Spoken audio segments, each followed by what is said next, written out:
one bird is out of the cage. I'm waiting for another one to get out, mainly Kara, so that I can have her in this video. But hi guys, welcome to my channel. My name is Art and you're watching YA Book Princess. There are 3 things that you should know about me. 1 is that I am on a book buying ban for the entirety of this year. 2 is that I never join readathons, or if I do, it's a very spontaneous thing. And 3, it's that I never really thought about joining any readathons this year because all the books that I want to read are wrapped, and that makes it hard for me to choose the proper books for the prompts. You know, I could make a mistake and unwrap it and it would be the wrong book, or it wouldn't fit the prompt properly. So it's just really hard, and I didn't really want to join any prompts, but I saw this one and I really wanted to join it. So today I am just going to be talking about the books that I'm reading for Queer No Fear readathon. Today is February 3rd and T-Books and Tasman announced the Queer No Fear readathon, which I'm going to be joining. Welcome Kara. She is the bird that is being loud right now. I went through my bookshelf and chose a few of the LGBTQ books that I own, and honestly these are not all of them. These are just the ones that I am most interested in reading, but out of these I will only be choosing one book because the rest I want to read on Kindle, since I don't read on Kindle enough. Now the first book we have is LGBTQ Fantasy Dragons Epic Fantasy Adult. Reminds me of Game of Thrones, politics, world building, religions. This book, it's massive. I know what it is. Because it's so massive, I'm not gonna be choosing it today. Now the next one we have is LGBTQ Historical Fiction Romance. I know nothing except it's really popular. This is a good choice. It is nice length, but let's move on.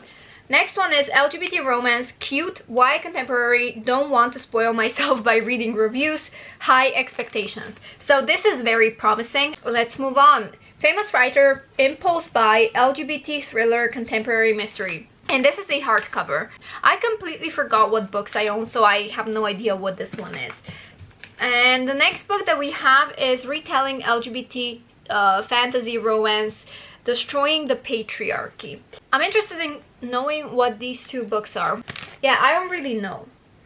Am I in for historical romance? This is really popular. No, I think I'm gonna go with this one. LGBT Romance Cute YA Contemporary, that I don't want to spoil myself by reading the reviews, and the one that I have high expectations for. This is gonna be my read for the readathon. Like I said, this is not going to be my only read. I went on Kindle store and I got a bunch of free books, and I'm just gonna be talking about all of them here, and then when the day comes of the readathon, I'll decide what I am going to be reading then. First one I have is One Way In by Matthew Aaron Browning, and it is 19 pages long. The Morning After by Jay, and that is 49 pages long. The Beast of Clare, an urban fantasy romance. This is The Legend Mirror Book 1.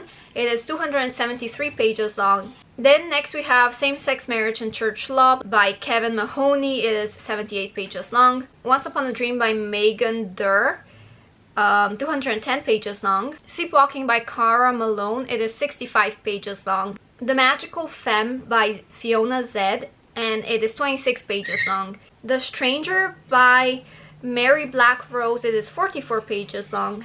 Now this is the author that I have plenty stories of, and these are all short stories. Love at First Spray, a Christmas short story by Tom Cavell, 25 pages long. Then we have by the same author, Club Brando. It is 32 pages long. Crushing, but like cruising.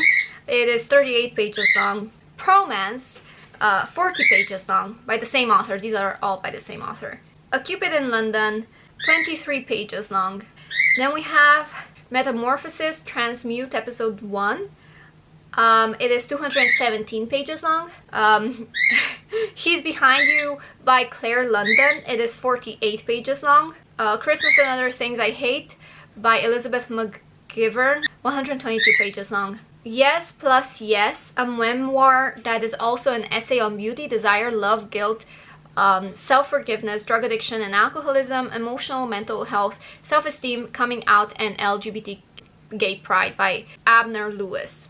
It is 75 pages long. And then the last book that we have is The Foxhole Court by Nora Sakovic. It is 225 pages long. So out of all of these, you know, I have the freedom to choose whatever. I'll probably go on random number generator and let it choose a book for me to read. But these are the ones that I have in my Kindle library. These were all free, by the way, if you want to read them. I just chose the books that have an interesting cover. So yeah, I'm excited to start reading all of these during the time of the readathon. This has been my TBR for the Queer No Fear readathon, and I am super excited about it. I hope that you guys will enjoy. I will vlog the experience. Tell me, what books are you reading? If you guys are joining this readathon, I would definitely recommend The Black Flamingo by Dean Atta. I definitely do recommend it. So yeah, thank you guys so much for watching, and I'll see you for the readathon.